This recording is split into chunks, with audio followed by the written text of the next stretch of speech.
অনেক পুরনো দিনের একটি রান্না বাঁধাকপির ফিরিঙ্গি। কিভাবে রান্না করবেন প্রথম থেকে শেষ পর্যন্ত দেখার অনুরোধ রইল। দেখে নেওয়া যাক রেসিপিটি। আমি এখানে বাঁধাকপিটাকে বেশ সরু সরু করে কুচিয়ে নিয়েছি, হালকা গরম জলে ভাপিয়ে নিয়েছি। এবার কড়াই দিয়ে দেবো 1 কাপ সাদা তেল। তেলটা গরম হয়ে গেলে দিয়ে দেবো 1 চামচ গোটা জিরে। জিরেটাকে ভালো করে পুড়িয়ে দেবো। এরপর বাঁধাকপিগুলো দিয়ে দেবো, যাতে বাঁধাকপিতে কোনো রকম জল না থাকে। একদম জল ছাড়িয়ে ছাড়িয়ে দিতে হবে। বাঁধাকপিটা ভালো করে ভেজে নিতে হবে। বাঁধাকপিটা ভাজা হোক, আমি কিছু মশলা বেটে নেবো। পরিমাণ মতো আদা, 5টা শুকনো লঙ্কা, হাফ কাপ কাঁচা বাদাম, হাফ কাপ পোস্ত, হাফ কাপ সাদা তিল, একটা গোটা টমেটো আর ধনেপাতা কুচি। প্রথমে একটু ড্রাইভাবে ব্লেন্ড করে নেব, তারপরে দিয়ে দেবো হাফ কাপ দুধ, দিয়ে ভালো করে বেটে দেবো। এবার কড়াই দিয়ে দেবো 1 চামচ লবণ আর ধনেপাতা কুচি, দিয়ে ভালো করে নাড়বো। দেখুন বাঁধাকপিটা বেশ মজে গেছে। এবার ওই বাটা মশলাটা দিয়ে দেবো। দেখুন খুব ভালো করে বাটা হয়ে গেছে। দিয়ে ভালো করে কষিয়ে দেবো, যাতে মশলার একটা যে আদার যে গন্ধ থাকে সেটা যাতে চলে যায়।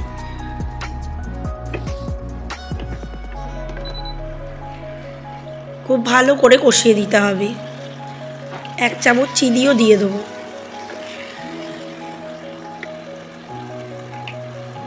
এবার দিয়ে দেবো হাফ কাপ দুধ।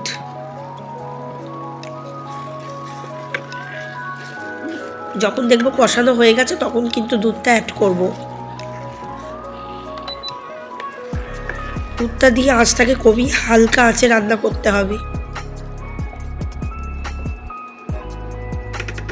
এবার দিয়ে দেবো 1 চামচ ঘি, দিয়ে আবারও ভালো করে নাড়বো।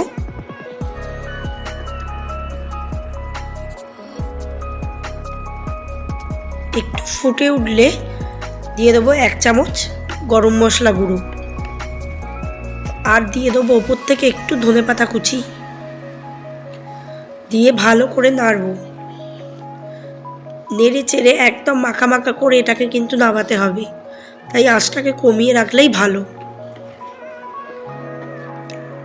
একটু নাড়াচাড়া করে ঢাকা দিয়ে দেবো 15 মিনিট পর ঢাকাটা খুলবো। ঢাকাটা খুলে আমি কিন্তু হালকা আছে এটাকে রান্না করব 15 থেকে 20 মিনিট।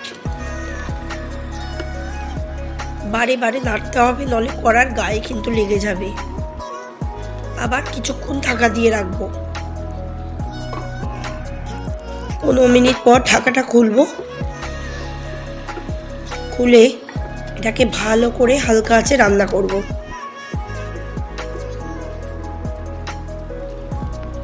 দেখুন কতটা তেল ছেড়েছে, বেশ রান্নাটা ভালোভাবে হয়েও গেছে।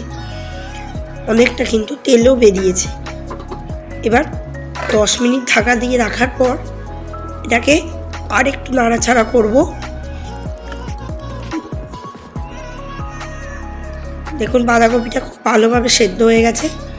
এবার এটা কিন্তু রুটি, পরোটা, নানের সাথে বা গরম গরম ভাতের সাথেও ভালো লাগে, বানিয়ে নেবেন। এটা অনেক পুরনো দিনের একটি রেসিপি, যা প্রায় লুপ্ত হয়ে গেছে। আপনাদের সামনে করে দেখালাম।